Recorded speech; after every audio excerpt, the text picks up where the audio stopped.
Unity Party. Very humble. I'm humbled by the concerns raised by the Unity Party. Very humble. All the concerns that they had and reputation it could imply. I'm very humble about all of that. Believe me, I do. It's the bottom of my heart. I'm very humbled by the concerns and the kind of concern that people have expressed to me and how they feel about my attendance over there. I'm not going to argue about that. I'm not going to provide defense. One thing I say, the context of in which I formed myself, in which I decided to do what I did, was simply because I thought it was, at the moment, that was what I did. So they are conferring all these honoraries on him, and his supporters are trying to say, sort of triple honorary that grade. I said to some friends, look, guys are close to him. I don't think he should encourage supporters to begin his administration like this. Why? Because the country chose him over the real PhDs who had competed for this job in the past and during the elections with him. The country, it can be tell our protected, nasty, all people who are supporting these people. You were just as critical of Jeremiah Kuhn as you were of every other corrupt lawmaker there is. You never had a monthly allowance of $3,000 coming from me every month from the United States. From all the requests for this, requests for that, requests for this, requests for that, fixed $3,000 that I got from donors. Never one day did I tell you it was my money. I was raising that money from people Joseph Walker never had any relationship with. I went to Senator Stanton. I'm soliciting financial support for this old man because I want him to come back to run against me. The President Stanton said, right, we are supporting, we are not, so I'll give you any money to help Joseph Walker. I said, Senator, you're doing it for me. You gotta pray for Costa, folks. Before you commit suicide, you gotta pray for him. You guys are praying for me, you're praying for Costa. This is the man that allowed Joseph Walker. This is the man that said he was taking care of Joseph Walker, but I will tell you how Costa used to work. In Costa's own words, that today because you go put your way happen, think your way forget, you're causing him mad, causing him bad, causing his brother, causing his son, causing his wife. You think your way forget? You think he will forgive you? When you are causing jealous Koji, when you are everyone, I keep that person Koji, you because I'm not this security concerns, yes. There are security concerns. When people are being violent, yes, there are security concerns. When people are being arrested for police by politicians and the police go running and chasing those individuals, yes, those are security concerns. When they are chasing supporters of political opponents, yes, those are security concerns. Security incidences that are unresolved, recognize the concern that there are things that need to be.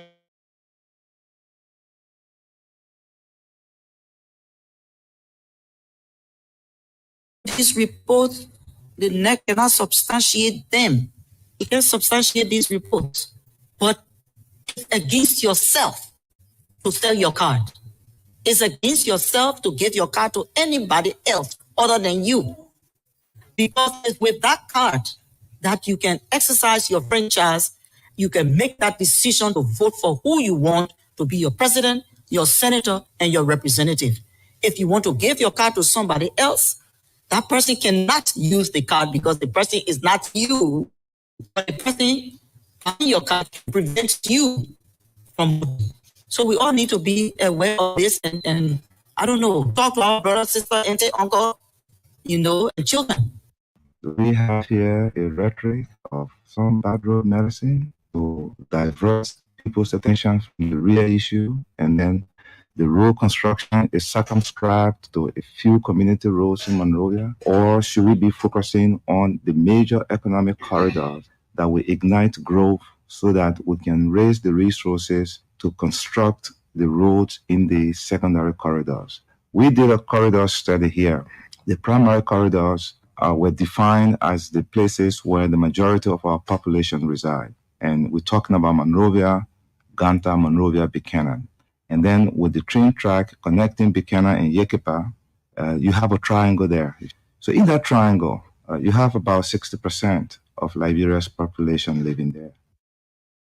I travel the towns and the villages. And people know me up there. I don't sleep in the city. I don't worry about where I sleep. I go out there in the towns and villages, for example, go in the mountains Tumugizu and come down to Laulazu, for an example. I've gone to places where I have to cross on raft, or somewhere I have to go to the Monkey Bridge. I've gone to places deep in the forest, and I've seen the concerns of the people of Lofa. In fact, the first place I start from is normally my traditional leaders. From the Salaya district to Zozo district, got all the Zobushes. We go in there to find out what is happening in the city, what is happening in the town, what are the concerns that people have, what is in Vonjima, what is in Lofa, Foya. When I was going to Liberia to register to vote, I sent Joseph Baga $5,000 of my own money. This is it right here. I will show you. March 27, 2023. Read the message. Let me read it for you. Good evening, Uncle. I just wired $5,000 to Elwood for you. You will receive it tomorrow. I hope to bring something when I travel home this weekend. Stay blessed. Let me read his response to you. Henry, Elwood informed me of the surprise transfer today. I'm most grateful. And this is from the bottom of my heart. My people, what is 5,000? Let me zoom it. What do you see there? You see it? Wells Fargo Bank. You see that? You see that, my people? Yeah. 5,000 US. Then I went further. I said, I also send money for your people. For all his people. I send money for them, including the Jacob Kabakoli, all those people. You see here? This is a send wave. 1,500. This is Jacob Kabakoli, 1,000 US. This is Ashford Peel, 500 US. This is Elwin, all of them. These are the people that are saying I never did anything for them. For years, I was financially supporting Joe Boakai. I was giving him $3,000 every month. Every month, $3,000. Every day, Monk used to sit as a receptionist to the desk. Fabrice would be in the office. Tomorrow, Josh would go and meet you there. Pete Bada would meet you there. Every day. Costa's son in Burger King. Costa's son won Burger King. Costa's son won days. I would give it to Costa. Not a thing that a brother ever wanted. I never provided it. I did it because I knew that he was in need. And so by $10,000 for him to go and do COVID donations. Joseph Boga told the $10,000 US, never did a COVID donation and ate the $10,000. I want to show you the bank transfer statement. I have proof. For years, I was supporting this man, raising money left and right. He never sent me to anybody to raise money. He did not know these people. Many of these people didn't even like Joseph Boakai. They were doing it because of me. I'm going to show you again. This is what, for those of you in America, you know, Wells Fargo Bank. Whose name here? Henry Costa. What's the debt? How much you see here? You see the amount? $10,000 I sent to this man for COVID, for him to go do COVID donations. You know what Joe Boga did? Joe Boga gave $10,000 and he said, Mr. Ure is the one who brought a few bags of rice for his help put in the pickup, and they went to a few hospitals and donated them. He's a corrupt old man. When I sent the $60,000 that Centrum claims he gave me, Centrum made a handsome contribution to the $60,000. The entire $60,000 did not come from Stanton. I can go on and show you proof, evidence upon evidence of how much money I raised for Joseph Boakai to sustain him over the years. What is happening in the country? What he's doing about the bad economy, the issue of the increased wave of rape and sexual violence in the country. He has said absolutely nothing. We gotta pray for Costa, folks. Before he commits suicide, we gotta pray for him. You guys that pray for me, you pray for Costa. This the man that lied on Jose Yimambwaka. This the man that said he was taking care of Jose Yimambwaka. But I will tell you how Costa used to work. In Costa's own words, that today, because you go put Jowiah hat on, you think Jowiah forget when you're causing his mom, causing his pa, causing his brother, causing his son, causing his wife. You think Jowiah forget? You think he will forgive you when you are causing Jefferson Koji? When you are causing everyone? I care less about Jefferson Koji. You think they're happy with you because Senator gave you small money? He's appointed me to coordinate the campaign, and so I want to focus on winning. I see a clear path to victory. We did the analysis, a deep dive into the numbers, and I think he's going to win. But we need to focus on winning. These 17 cons I wrote about, these are issues that anybody who was closely familiar with the noise around the 2017 election in the UP, all the intrigues behind the scene will tell you that between President Sirleaf and Vice President Boakai, there were all these issues. Yes, he has some issues. They were genuine issues. And we, the people working for them, tried on many occasions to resolve them. But there were other stakeholders who were not interested in seeing peace prevail. I do have unwavering support for His Excellency JMB. I stand by the train. We helped to build that train. And in fact, we are opening more spaces on the train to accommodate all of those that are coming along, including our colleagues who are joining us now. I see my professional colleagues. It just made me so happy. I see Dr. McIntosh. I see Amara Connor. I see all these guys who work together. So we're getting back together to get this job done. Yes, the egg is broken. But we can't go to find another egg when all the pigeons flash. Because of our experience, because we are so vociferous when it comes to politics, there are many of the leaders in CDC afraid of me, even down to Moses Sakara Gray. Because, look, if Gray being in CDC, Momake Molu being there, and then you will be making mockery that here is now working. You know what is that? So I'm supposed to stay beyond, walking beyond Akara Gray, or walking beyond Momake Molu, or Jefferson Koji. What are you saying? I'm one of the proponents in propagating the proper agenda, the PAPD. Then today you say, what are open to offer? You supposed to ask me in that English? Are you being supported? My brother, I'm saying, don't ask me that question. I think the party is under the obligation. To do for you? Yeah. But they aren't doing. You ask me and you want me to be monotonous. I think... Are they doing for you? I said, I think the party is under the obligation. That expression means they aren't, they ought to. I said, the party is under the obligation. They are doing it for you directly. Speak good English, man. I beg you. Let's move on. You don't want to come straight. Honorable Sam Andrew, I don't know what you mean. I said, the party is under the obligation because I'm one of the progenitor. Oh, yes. The locution, catchword, and byword. I will not kowtow in their people. It's not just a travesty, but an unforgettable shibboleth that comes with this onomatopoeic extrapolation and structural functionality. Come to think of it. Why will I kowtow in their people? Why? Having listened to the grumpy, pigs, disgruntled, hungry, pusillanimous. Pusillanimous, it stands for cowardice, timidity, and fearfulness. What an odium, what an ignominious memento, that even at the barbituration of the so much acclimatized, the same subsidy evacuation and barbituration was condemned by a scrupulous, fastidious, puritanica, boisterous, energetic, and a routine, but today for political somnambulism and malocclusion, reticent, taciturn, uncommunicative, and unforthcoming. Meaning he has kowtowed in their poll. Don't trouble nothing too much, you know.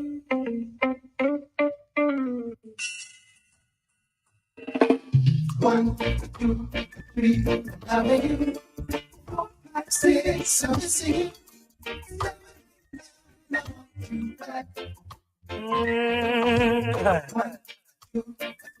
I love you.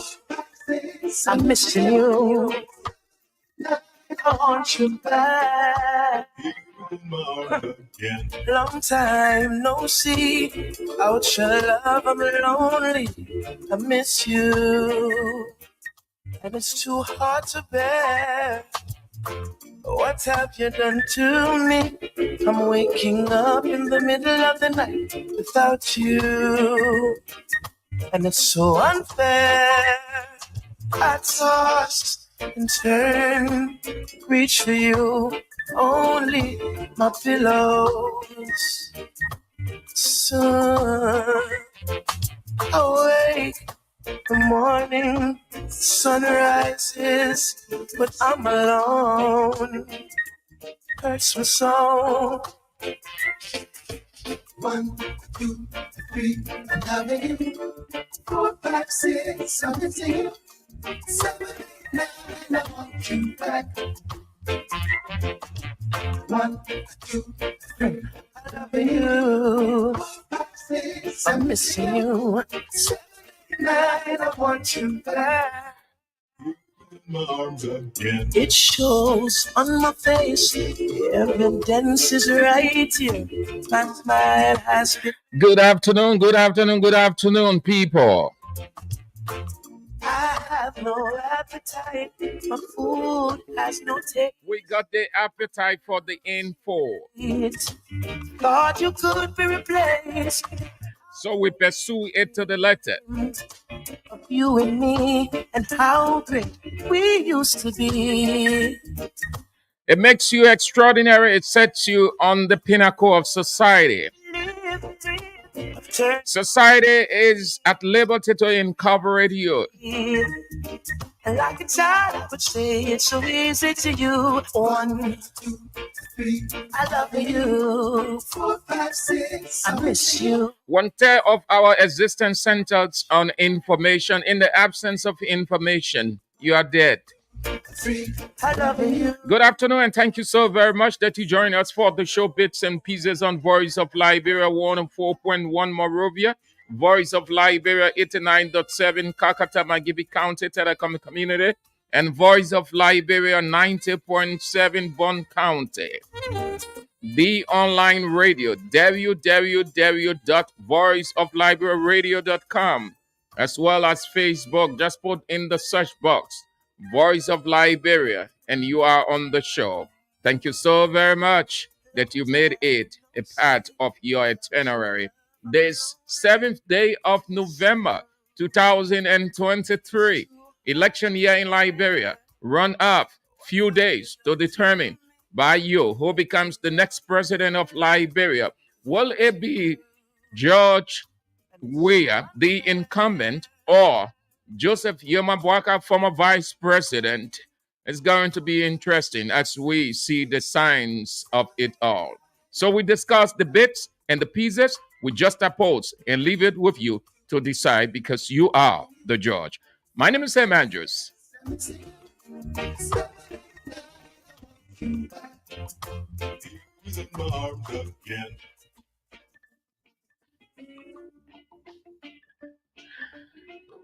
Our first pointer this afternoon is what came out a couple of days ago, specifically from Monday.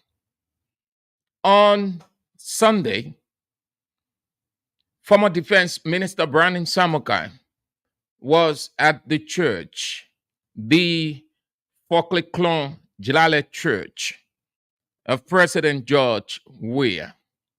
He is a staunch supporter. This man I'm talking about, a staunch supporter, a stalwart within Unity Party, one of the strategists, one of the advisors. He find himself at Fokleklon Jilale Church, and given his association or that he is a member of Unity Party, and the atmosphere is all endorsing atmosphere. The two political leaders are leading the negotiations to get people on their side. This man finds himself at Fokleklon Jilale Church, and everybody went surprised that what are we saying or who are we saying? Is it Brandon Samukai? Is it the former defense minister? What is he doing at Fokleklon Jilale Church? And this is the church of President George Weah. What is he doing there? People will exclaim. Some will even go back into history that wasn't it this government that made sure he didn't take his seat as senator, having won the senatorial race or senatorial election 2020, special senatorial election. He was barred from taking his seat. So has he been influenced financially by President George Weah? So people went rhetorical. They were asking themselves, different questions, barrage of questions. And it was a mystery situation. Honestly, I saw that photo, and I should honestly say to you, I was a bit naive too when I saw it. I nearly reached a conclusion that former Defense Minister Brandon Samokai had crossed over. So there was the political thinking, because that's the atmosphere we're in now. The best negotiator wins it. The best negotiator wins it. If you can convince anybody, even if the person was a die-hard enemy to you, and you can convince that person because you need his or her influence, you win it in your favor. Right now, the discussion or the negotiation is led by these two people. There is nobody can be at best or is at best with their craft in encouraging people or winning votes on their side than the two guys who are in the race. This is why at this point in time, that responsibility isn't left with the people down the line, like the campaign manager, the deputy, the spokesman, the deputy spokesman, followed by the other people. Negotiation to get people, and not only people, but influential people on your side. You lead the discussion. The negotiator, the chief negotiator, is the standard bearer. So he's in a poor position to convince anybody. So I saw the picture. Brandon Samokai is sitting in the church, and my own naivete went sentimentally.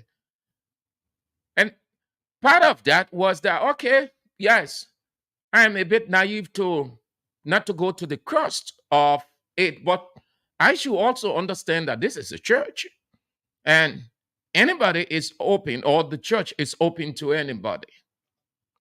Not until the man himself will move to give the reason. And I am convinced that Brandon Samokai was 100% right. And I think if Brandon Samokai can do it again, it will be best. When I heard his response, I immediately thought about the line in Luke chapter 17. Those of you who are Christians, you know what I'm talking about. You know about that scene. On Sunday, the situation with Brandon Samokai is typical. That is the typology. In Luke 17, let me explain it so you understand it good, then I play his voice. He was 100% right. He couldn't have done it any better.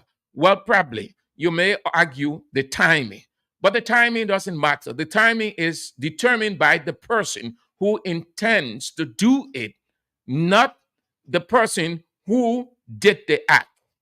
So Brandon Samokai went at the church and everybody, so he gave his reason. And his reason is the typology of Luke chapter 17. Luke chapter 17, Jesus healed 10 lepers. And on the way, after being healed, only one returned to show a debt of gratitude. And Jesus asked, weren't you 10? Where are the other 9 to come back and say thank you? Brandon Samokai said it was a debt of gratitude to President Weah because the president showed compassion, the president showed empathy, the president was empathizing, the president was sympathetic, the president saved him from what would have been probably, if it would have happened or the condition, he would have been a dead man. So in essence, he was saying the president saved my life. Therefore, I must go to his church in the presence of God Almighty to say thank you.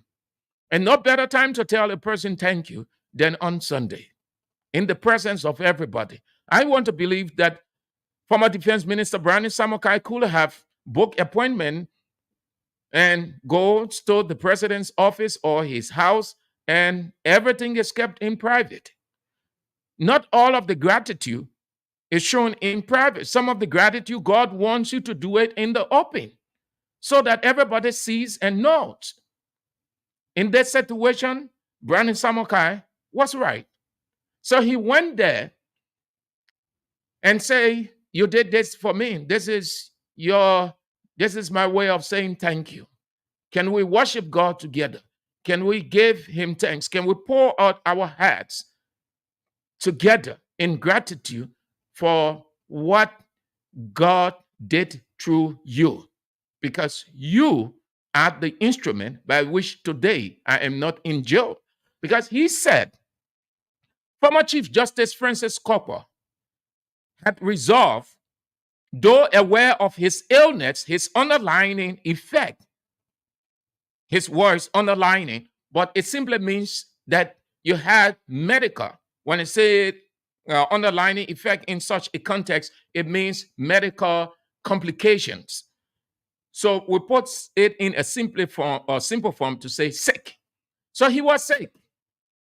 And according to him, the Chief Justice, Francis Copper, former Chief Justice, knew of his illness, but he opted for the law than sympathy. He opted not to temper justice with mercy.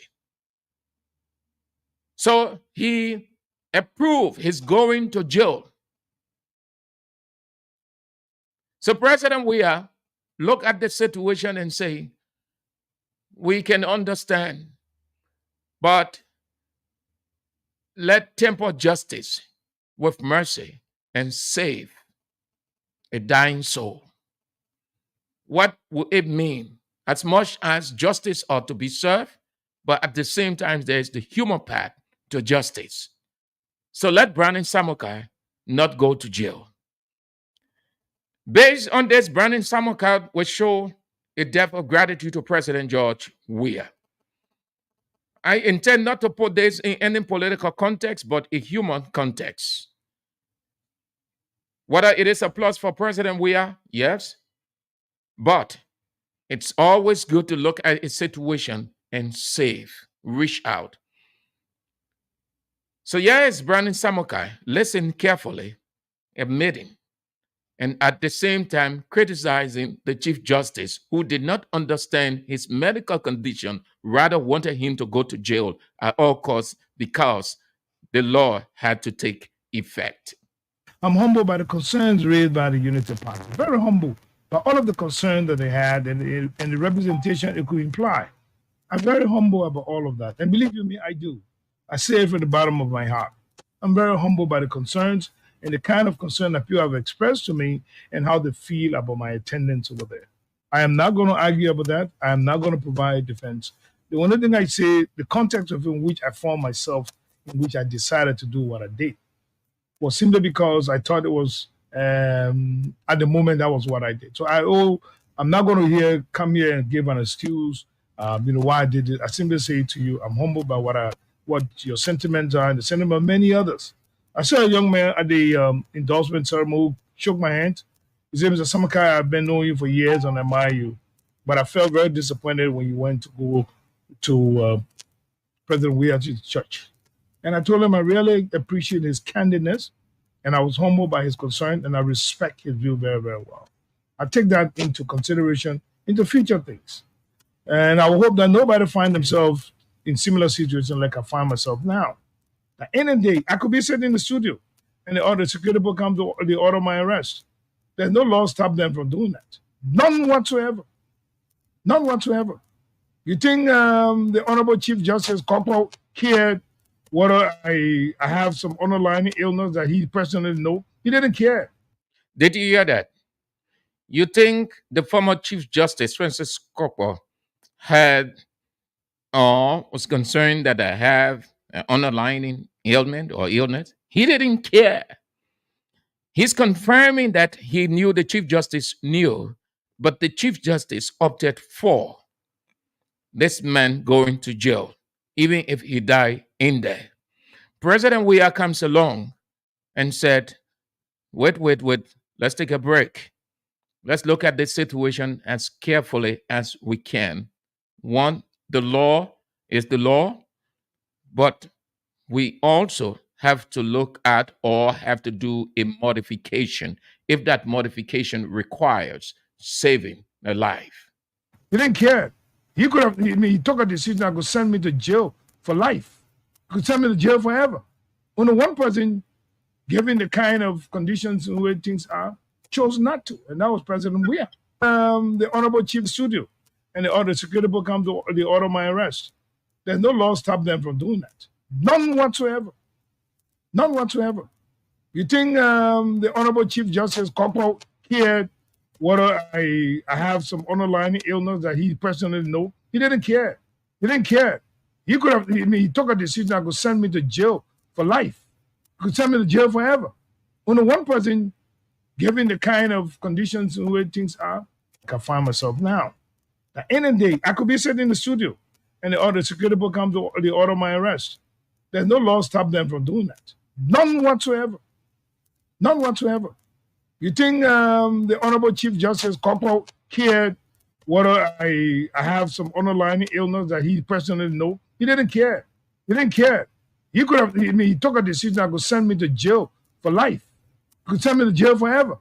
Only one person, given the kind of conditions in which things are, chose not to, and that was President Weah. So yes, I appreciate everybody concerned. I appreciate how they feel, and it really makes me humble to always try to take into considerations how other people feel in the decision that we make as politicians or technocrats. I think it is right for people to come forward and tell me exactly how they feel, and that is going to be a good experience for me. People will call me up, people will text me, people who had very strong statements to say. And these individuals, many of whom are very close to me, express their concerns. And I respect those concerns, and I accepted the conditions that they lay out. And that is the reason why I'm on the air here today. Because that was what my colleagues wanted to hear from me, knowing who I am. So let's see, those of you who are following, who have come on by way of the internet, before we get back to Browning Samukai and his gratitude to President George Weah. Stephen Fowler, thank you. You are following from Gardnersville Chicken Soup Factory. Hope that you are doing well. Wayne Johnson, you are also following. Valley S. Bala, you are watching from the EU, European Union. Thank you ever so much. Nick Smith, thank you. You've come on. Pastor Melvin Powen, you are following from the United States. Thank you ever so much. And thank you for the compliment. You said that you are a very unique journalist who articulates on issues before you speak to the Liberian people. Thank you. Thank you so much for the compliment, Pastor Melvin Powen. You are following from the United States. Ibrahim Political Modric Setu, thank you so much for coming on too. I appreciate it. Willem K. Sumawulu, thank you for coming on. You are following from New York, Staten Island, the United States of America. Thank you ever so much. Mark Arthur, you are also following from New Jersey, the United States of America. Ade Doma, thank you for coming on too. You are following from SKD Boulevard Junction. Hope that you people are faring well.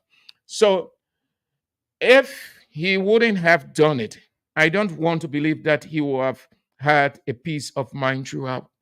When somebody do something for you in such a situation and time, it's all but fair that you show gratitude. You go back and say, thank you. So Jesus healed the 10 lepers. They went back. One went back. Only one. And because Jesus wants gratitude, he asks a simple question. Weren't you 10? Where are the other 9 to come back? You don't want to be that ingrate soul, but rather a grateful soul. Brandon Samukai couldn't have done it any better than the time he did. So politically, it was being said or interpreted the way, and I continue to admit my own naivety mentally. When it came to that, I saw the picture too, and I concluded, okay, yes, it's campaign period, it's endorsement. President Weah is good at attracting people. Joe Barker is good at attracting people. So everybody fetching for political soul right now. So if Brandon Samokai is sitting on the same row with the president, well, it could be that the president has started negotiation. And anything is possible because only one person who can change, God. But every other person below God can change. People have said things that I would never, but at the close of the day, they change. So I thought that way in a political context, because we are in the season. But Brandon Samoka will come back and say, no, it was just a debt of gratitude because the president saved my life. Had I gone to jail, what would have been the situation? Probably I would have fallen sick very serious, or my illness would have gotten more serious, and probably it could have led to my death. So this man saved me. Hence, I should go and tell him thank you. Henry Sao Ndabala, thank you for coming on. You're following from 3rd Street. Joseph K. Moritz, you are following from New York City. Helena M. Brown, thank you ever so much. You are following from the USA, Durham. Okay, thank you so much. Alhaji, no, not Alhaji, sorry. Elijah and say, you are following from Ganta City, Nima County. Mohammed V. Sharif or V. Mohammed Sharif. You are watching from South Korea, Samar Kalon. You are watching from Bo Waterside, Bo City. And Eddie Jepamon. Eddie Jepamon, you said your name is just Eddie Coco. Okay. That Jepamon is kind of hard. You are watching from Logan Town. Thank you ever so much. That's Jayene Brapo. Thank you ever so much for coming on. And Starboard Toga Junior Lai, you are watching from where you are. Thank you ever so much. Adazone, you also on. I appreciate you. All of you are coming on. Can appreciate you guys the more. It tells of the impact the show is having when you can take up time from your work to join in on bits and pieces. So President Weah, Samokai is simply saying, President George Weah, you are a human being. You are a good person. You saved my life. You stopped me from going to jail because had I gone to jail, who knew what was going to happen? So what we can pick up from there is, listen, this country, everybody is sympathetic of everybody. And it's not bad. It's a good thing. It's a good thing. Everybody is sympathetic of everybody. What that means is not necessarily the person, but the condition. When you look at people's condition and you can make intervention to either save or correct whatever the situation, you have done something considerable that society will never ever forget you. In such a situation, President Weah did extremely well. I'm not saying it. Brandon Samuel said, he said the president was the only person. The Chief Justice, knowing his condition, still wanted him to go to jail. And his condition was serious. But the Chief Justice, former Chief Justice Francis Copper, still, by his legal resolution, the man must go to jail to serve his sentence. President Weah looks into it and say, we know that the law is the law. But Chief Justice, I beg you, I hold you for this man's condition. We can't allow him to go to jail. Otherwise than that, what nobody wants might happen. And let us not pretend, or when something happens, then we start to pretend. Let's save this man's life by not allowing him to go to jail. Put that in a political context. Put humanity in politics. What does it mean for President Weah in this context or time going into the elections? It doesn't take anything away from President Weah. 1, 2, it puts President Weah in the position that many who already know and those who trying to know that he is a good man. 3, that people in difficult circumstance, they will hope that he's aware of their situation so that he help them or he get them out. Does it win votes unto him? Yes. Does it win vote in his favor? Yes. Does it take vote from him? No. Because there isn't anything to take away vote from him, because the act was all about saving a life, preventing this man from dying. So it adds votes to him. It places him in a position of a good man. It doesn't take anything away from him politics, but it gives everything to him. In such a situation, he has the advantage. Other people can capitalize on that. What Brandon Samoka has done is he has elevated President Weah's goodness. He has crusaded for President George Weah in the runoff. He didn't say it through another person. It wasn't a proxy disclosure, but rather himself. Have a listen again. This is his own voice that he said only one person. Only one person. And that person is President George Weah. So politically, it adds substance and value. It gives President Weah vote. It elevates his message. It attracts people onto him and a lot more. Very, very well. I take that into consideration. Into the end of the day, I could be sitting in the studio and the security people come to the order my arrest. There's no law stop them from doing that. None whatsoever. None whatsoever. You think the Honorable Chief Justice Cockle cared whether I have some underlying illness that he personally know? He didn't care. He didn't care. He could have, he took a decision that could send me to jail for life. He could send me to jail forever. Only one person, given the kind of conditions and where things are, chose not to. And that was President Weah. At the end of the day, I could be sitting in the studio and the security people come to the order my arrest. There's no law stop them from doing that. None whatsoever. None whatsoever. You think the Honorable Chief Justice Cockle cared whether I have some underlying illness that he personally know? He didn't care. He didn't care.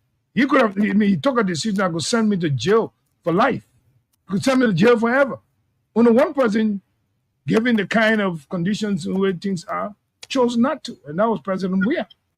At the end of the day, I could be sitting in the studio and the security people come to the order my arrest. There's no law stop them from doing that. None whatsoever. None whatsoever. You think the Honorable Chief Justice Cockle cared whether I have some underlying illness that he personally know? He didn't care. He didn't care. He could have, he took a decision that could send me to jail for life. He could send me to jail forever. Only one person, given the kind of conditions and where things are, chose not to. And that was President Weah. So that will be doing it. That's the first talking point on the show, Bits and Pieces on Voice of Liberia 104.1 Monrovia, Voice of Liberia 89.7 Kakata Magibi County, Voice of Liberia 90.7 Bon County.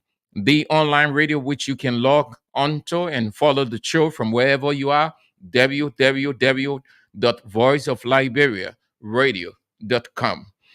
When the time comes, you can have your say on that. So, another high-profile personality in our body politics, former Finance Minister Amara Conan, will go the way of Joseph Boakai. And according to him, he wasn't a supporter of the former vice president.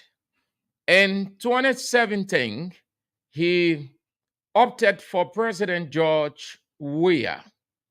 He opted for President George Weah, and he voted for President Weah. And along the way, he offered his expertise to the president and party, but politics ruined that. And he went on to assist former President Ellen Johnson Sirleaf, serving in various capacities in Liberia. And then after that regime, he got this assignment out of Liberia, crisscrossing the wall. And then, according to him, a fatigue set in. He needed to come back home. It was a hard, tough decision, but he swallowed the bitter pills, leaving another lucrative assignment to come back to Liberia. And then he opted to contest the election. And while in Liberia, he still wanted to go the way of the Coalition for Democratic Change. Again, according to him, the politics ran high. The problem wasn't President George Weah, according to him. It wasn't President George Weah. In fact, he went on to quote President Weah as saying that, Mr. Conan, we have a very good relationship, but there is a problem in my party. Therefore, you can tread another route. In that sense, that the president wanted him on board. But given the severity, the enormity of the politics, and that he, as the standard bearer, cannot overrule certain or veto certain decisions, he opted to most respectfully meet meet Amaracone, and frankly told him, this is the problem. It's the party's decision or the party's atmosphere. According to Conan, he most respectfully accepted what the president said, and then that discussion ended. So he decided now to contest the election, which he won. And he's excited, according to him, and he's ready to give his expertise with some criticisms of the current government. Got elected by my people in Buffalo County, thanking them for giving me an opportunity to serve them in the Liberian Senate. I take this new assignment very seriously because our country is at a crossroads where we see serious issues with governance, good governance. I come from a rural county. There, I traveled all across the county and I saw roads that were built 12 years ago disappearing because of the lack of maintenance.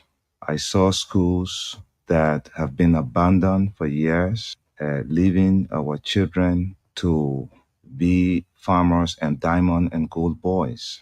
I saw our clinics that were either rehabilitated or built and staffed and equipped to provide basic primary healthcare services to our people, basically not functioning. This is a serious problem.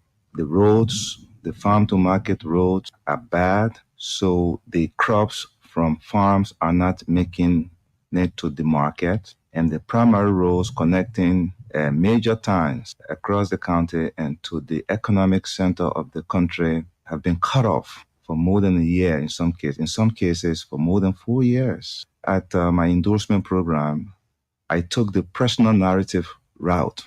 And these are not just Buffalo County issues. These are issues in Bomi. I see that the major highway from Monrovia to Tubmanburg, from Clay to Bowaterside, is a regional trans-West African highway. This highway is the foundation of the Mano River Union in our region here, sub-region here, comprising Côte d'Ivoire, Liberia, Guinea, and Sierra Leone to sort of facilitate sub-regional trade among the four countries. That road is slowly going. That is his election. He's on his election. So I told you earlier about how he was within the corridor of the Coalition for Democratic Change. Except for some hierarchies, I don't want to believe that everybody knew about it. American is a fellow who isn't the or is not carried away or is not freak for public attention, but rather very quiet, very reserved, issue based. So he kept all of those things because he felt that it wasn't necessary. This time he opted to explain it, told the public why, and it is purely on intellectual line, nothing personal. So he will explain how it went, that it wasn't President George Weah. Yesterday he endorsed Joe Boakai along with Toga Gewia McIntosh and a number of other individuals. Now, some people felt that it was a surprise. It wasn't a surprise that he went that way because he served in that government that Joseph Boakai was vice president of, and they got along well. He instituted a number of reforms and a lot more.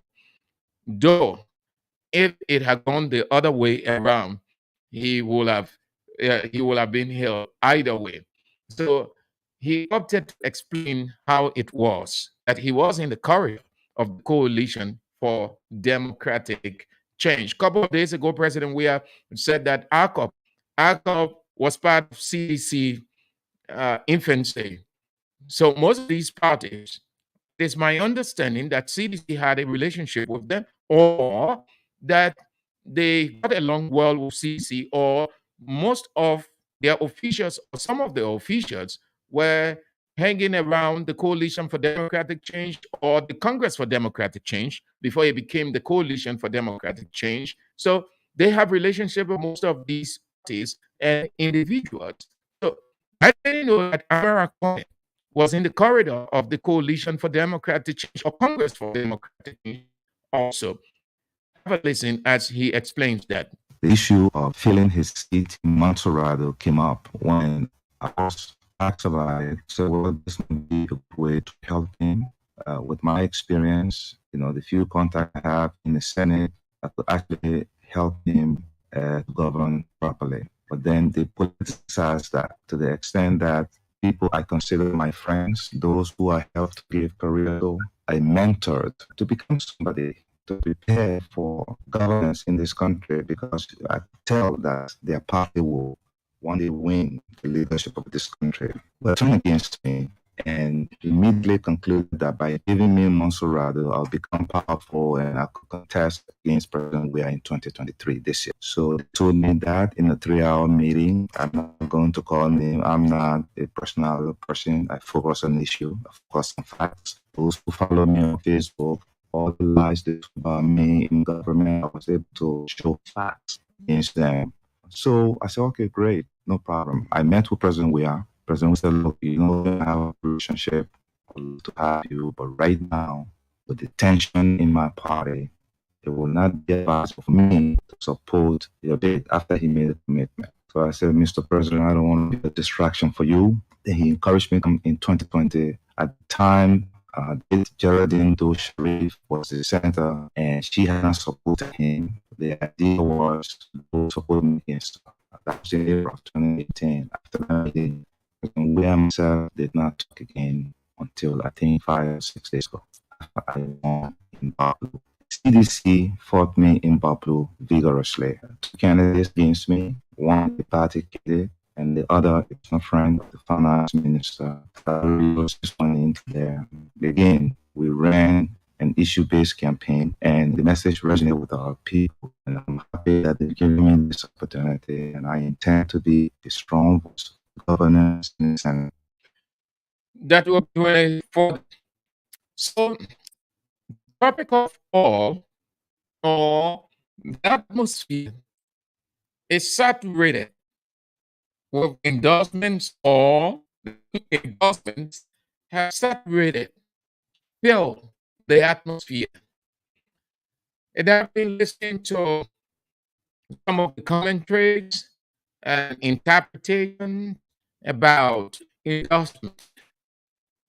Very interesting to the extent that some commentaries were put it on no value, less value, not significant for a given party, not hoped for a given party, on and on. Let me put that in context. All of the interpretations in few words. Endorsement is significant. All of the endorsements are very, very significant.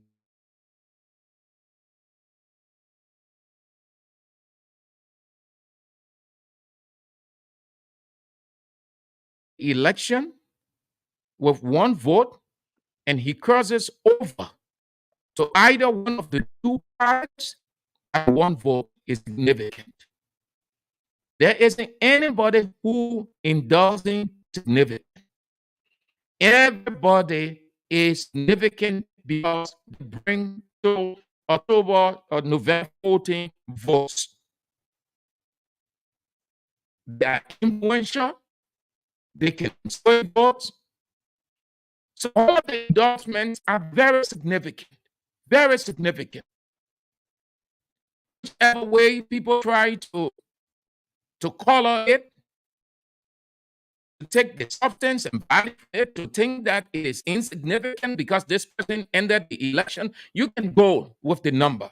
You can argue on the number. You can argue on numerical strength or not. But everybody is significant. Everybody. These two individuals who are contested November 14th, if any one of them will try to just play the relax, will lose it. If CDC or President Bush will try to play the relax or try to be critical of who to insert and who to insert, he's going to find it very difficult. If Joe Walker will try to play the same will to be critical, that that person is important, we want a person, or the other person ended up 50,000 votes, so this person is significant. The other person ended with 500 votes, so this is significant. We want that person. No. Joe Walker in Unity Party will lose it. Everybody in a runoff is very significant. Everybody. If one person decides to endorse, that person is significant. That person can make the difference. Nobody think that whichever way you try to politicize it or whatever interpretation you can give it, that it is not significant. In my opinion, what I do know, I have seen from runoff elections, everybody, everything is significant. Every bit and pieces count.